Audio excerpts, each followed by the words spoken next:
Netflix est toujours en mouvement. Il y a toujours l'ajout, le retrait de films, de séries et même maintenant de jeux. Et d'ailleurs, on va commencer par ça, parce qu'effectivement sur Netflix on peut accéder à Minecraft Story Mode et y jouer. Le jeu est fluide, on peut mettre en pause quand on veut, je pense que ce jeu n'est que le prémisse de l'arrivée des jeux style Telltale Games.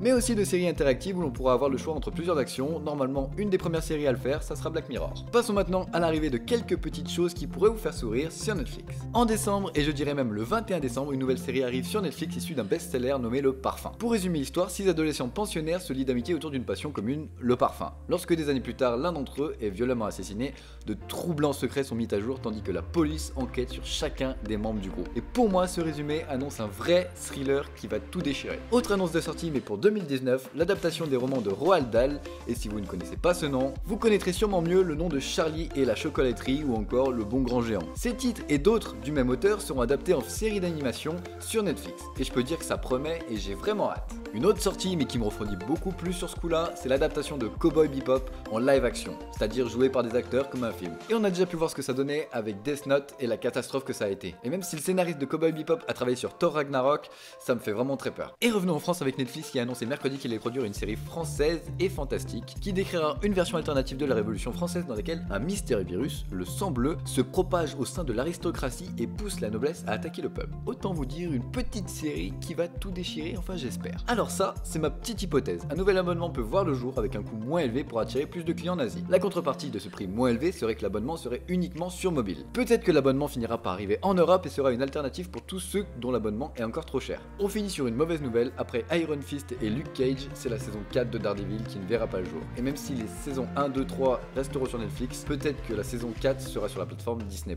En espérant que Punisher ne sera pas mis KO par la plateforme, croisons les doigts. J'espère vraiment que cet épisode vous aura plu. Pour plus d'actu, restez sur la chaîne, abonnez-vous, partagez, likez parce que ça fait toujours plaisir. On se retrouve pour un prochain épisode.